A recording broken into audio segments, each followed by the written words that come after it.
Willises. My name is Jovan Willis. I'm a husband and a father of two. You sure? I am. I almost said a husband of two, but I am not. And also, before we started this adventure that we're currently on now as a family, I did management work for about the last 15 years, a little bit of inventory specialist. My passion is music and songwriting. My name is Deborah Willis. I am a wife of one, a mother of two. I am a full-time homeschool teacher, truth seeker, a self-taught and ever-learning herbalist. I have a degree in baking and pastry arts. Looking down at my notes. What you said? I am an extroverted introvert, and I'm passionate about mental, physical, and spiritual health. So you did like a lot better than I did on mine. I feel like I should. Let's redo it. No, let's not. Oh. On this channel, and you're gonna see us looking at notes a lot. Look, somebody told us y'all need to start a YouTube channel, and it was like, don't worry about all the particulars of how to do it, just start. But the type of content we want to document our travels and our new beginning for our friends, our family, and also for reflection, be able to look back on it. As a family, we big on spiritual growth and manifestation. And me personally, I'm interested on what it takes to integrate into African life, culture, or society, whichever way suits you best.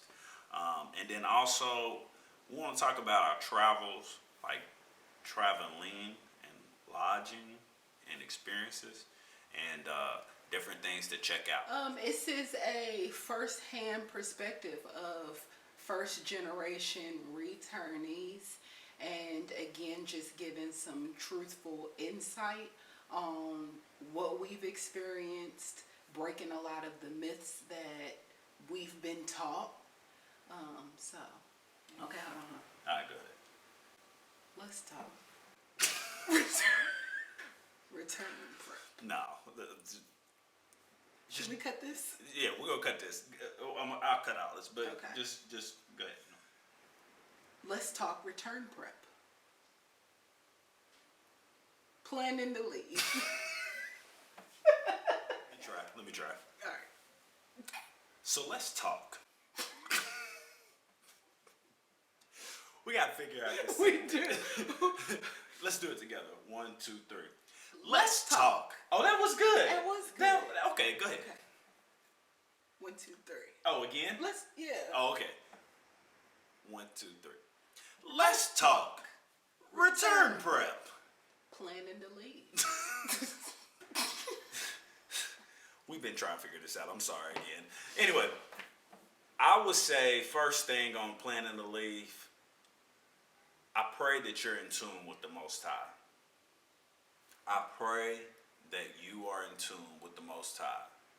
Because if you're not in tune with the Most High, to me, this is just going to be a lot more difficult than it needs to be. Everybody's going to have a different reason why. Some people want to come just to travel and see the tourism attractions. When it comes to relocating to the continent, there's going to be a call. That call, you'll specifically know. For us, years prior, like for me, it came through me looking into history, looking into religion, looking into spirituality. But we didn't know that we were being prepared to make this move, because a lot of things changed. Our eating habits changed. Us being more conscious about mental, physical, and spiritual health changed. The why was because this was just a natural step in where the Most High was leading us. Definitely. I agree with that 110%. My wife spoke on being called, and for us, where we were going was based on that calling. A lot of people relocating to the continent. You know, they were relocating to like Ghana. I heard Tanzania was a big one. Nigeria is another big one that I heard. But for me, for us, that wasn't it. For whatever reason, our hearts were set on the foothills of Mount Kenya. You know, and so of course the first place we came was Kenya, which is where we are now. We've been in Nairobi. We're currently in Mombasa, and we're headed to Nanyuki. And so right now, in love with it. When you're deciding where to, what I would tell you is to research wherever it is you plan to go, and don't just research like what Western media has, but like literally pull out a map, and look at that country. Look at the cities in that country. Right now, we're at the best time of technology. You can literally pull up a satellite image of anywhere in the world, if not 3D or real time. You can see the surrounding countries. You can see the layout of the land. You can see what's built up and what's not built up. Like, you can see all of these things, and I encourage you to know those things for yourself when deciding where to go. Check the politics. See what's going on. Are they active in the middle of a election year? Are they bordering a country that has a lot of outside influences? You might want to be mindful of where you want to be at for your own safety or for your family's safety. Now, how do you go about leaving? How do you go about planning to leave? Reiterating what was just said, staying in tune with the Most High. That's going to direct and guide you to where you go. Get a passport. On the post office website, you can get the documents for your passport. And once you get those documents, fill them out, have the required documentation that you need. You can go, they can take your picture, and we'll accept your passport paperwork there. You can also get your picture done at Walgreens, but it's a one-stop shop to just get everything done at the post office. Whatever country you intend to go to, check into the visa policy. Some countries will turn you away, like hands down, and at your expense. When we first left, we went through Sherpa. None of these people or companies that we're mentioning in this are sponsored. But with Sherpa, it's a third-party organization that helps you get your visa. It's very straightforward. They walk you through the whole process. The turnaround time was about 48 hours. Once we got to Kenya, we did a East African tourist visa. That was through Immigration with Kenya, and the turnover time was 24 hours, and it was significantly cheaper. Yeah. And also with that, it was 3 different countries. I don't know if you know what an East African tour visa is or isn't.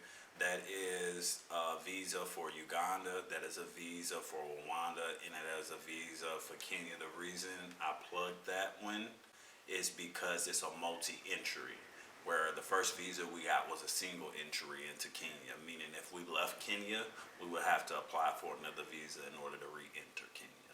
So multi-entry visa is most definitely the way to go. And then when you do get approved for your visa, they'll send it to you through email, and you print off 2 color copies, which you will need. One thing that you're going to need with the visa is the same size photo that you get for your passport. When you go and get your passport, they're going to give you 2 copies of those pictures at the post office. They gave us 2 copies of the pictures. That same picture you will be able to use for your visa.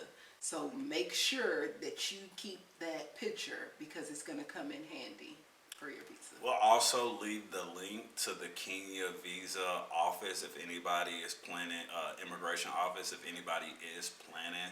I would also encourage you to enroll in STEP, which is the Smart Traveler Enrollment Program. Also, if you have medical issues that if you were to experience any type of difficulty, somebody would need to know, having a card that lists those things on you as well. We were fortunate enough to have family members who would act as a representative on our behalf as our point of contact back in the States. So, for example, if we had lost any of our travel documents, bank cards, anything like that, those people have our information and will be able to fax those things over to us. And so I encourage you to have a point of contact back home if you have that kind of support system. I do understand some folk don't. Let's talk. Hotels and Airbnbs. When to book. When to book. Book Airbnbs or hotels as soon as you possibly can financially afford it. Most of them do have a cancellation policy. I encourage you to find one with a good cancellation policy and a good refund policy. We dealt with a situation in Europe where the hotel was not as advertised and they did not do refunds. And so like we literally was out some money because the hotel was that bad. There was no way we was gonna be able to stay there. So look into refund policies. Also, when booking, what I've realized is that Airbnb is going to be significantly cheaper than hotels. For long stays. For long stays. Even for short stays, it's still going to be significantly cheaper. There's a lot of inflation. There's a lot of building that's taking place in Africa. And so, well, Kenya specifically. And so when you look at hotels, like if you're looking at the hotels that you know from the U.S., the prices are ridiculous. And so you can find very nice accommodations, very nice lodging for half the price, sometimes a quarter of the price on Airbnb. You don't really know a lot about Airbnb. Look into it now. Yeah. Look into the comments. The comments are huge. Reviews are like the biggest things. I swear about reviews now, and not just the good reviews, like the bad ones. Because even if the bad reviews don't really give you the full spec of the property, it prepares you for what you may encounter. And I think that's a big piece, especially coming from America. We have standards. And I know a lot of people coming to Africa have this mindset like, you know, I've already begun to prepare myself. I've already, you know, started. I don't need the luxuries of America. I'm going to tell you now, I call bologna. I call bologna with some fried eggs on the side and a couple slices of bread. And the reason that is because you are indoctrinated to a standard that you don't realize is even a privilege. Mosquitoes is real. So when you hear about like malaria is real, which in another video, I think it would be great to go into preparing for that, because there are natural herbs, natural things that can be taken that build up your immune system, build up your immunity to it. You also have to get your yellow fever shot. You need to go to a travel clinic, and I didn't even know this was a thing.